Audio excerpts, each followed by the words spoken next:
Koalicioni Nisma Shqipëria Bëhet ka prezantuar kandidatët e saj në zgjedhjet parlamentare të 11 majit. Në fjalën e tij, bashkëkryetari i koalicionit Adriatik Lapaj tha se të gjithë kandidatët do të jenë në listat e hapura. Të nderuar kandidatë të koalicionit Nisma Shqipëria Bëhet, që vini nga strukturat e të tre subjekteve politike apo si vetë propozime nga opsioni i kandidimit të hapur që ne kishim lejuar për të lejuar garën, ju falenderoj që jeni sot këtu dhe së bashku të bëjmë një ditë historike në datën 11 maj. Pa dash të bëj diferencime, po gjithsesi ai përfaqëson një gjë të jashtëzakonshme në kombin ton, i nderuar General Det Prenga, të falenderoj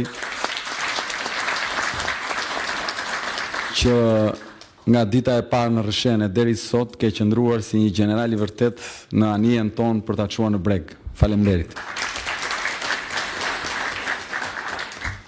Të nderuar pjesëmarrës, ky sot është një aktivitet organizativ prezantues në lidhje me kandidatët e koalicionit Nisma Shqipëria Bëhet, ku ne do të diskutojmë lidhje me ecurinë e rrugëtimit ton të përbashkët. Sot këtu në këtë sallë ka një specifik e cila e daon nga çdo sallë tjetër politike që vërtitet në këto kohë në Republikën tonë. Këtu sot ka kandidatë të cilët të gjithë janë në garë dhe do të garojnë me lista të hapura.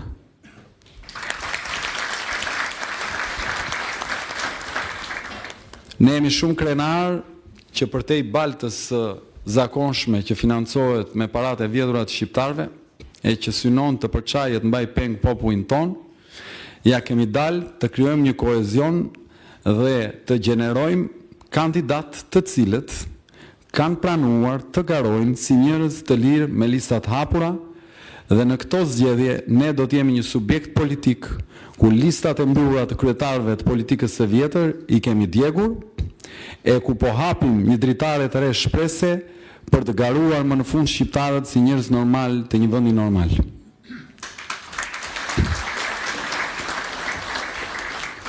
Kjo është një betejë e vështirë, të ishte e lehtë do të qebër me kohë e me vatë si thot populli, është një betejë e vështirë, por që qytetarët e vendit tonë nuk kanë rrugë tjetër veç se ta fitojnë. Dhe ne kemi hyrë në këtë rrugë për ta çarë sistemin si fillim e mandej për ta shëmur atë për të bërë ndryshimin e madh historik.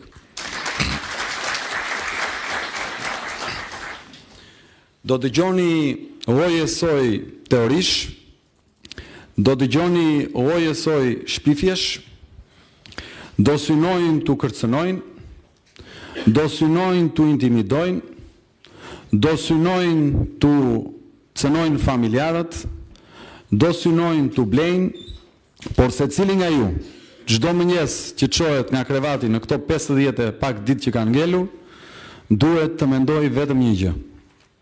A e meriton më populli jon të shitet dhe të tradhtohet? Ndaj, ju kërkoj me forcë të qëndroni dhe të bashkë bisedojmë e të bashkë punojmë për çdo problem për të çarë këtë sistem i cili e ka marrë peng Shqipërinë.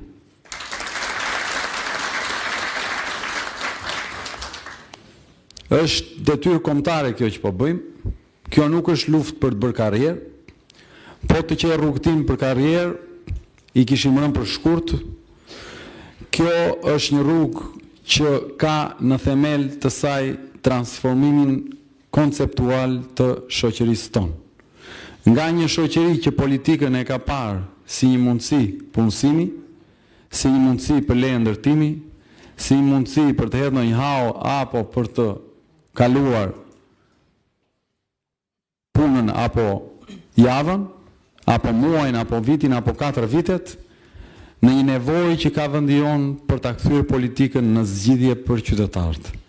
Për këtë arsye, jemi në këtë rrugëtim të vështirë, por jo të pamundur. Dhe në sytë e mi, secili prej jush është tashmë një qendrëstar i cili ka vendosur të bëjë ndryshimin e madh. Ndaj ju përulem me shumë mirënjohje.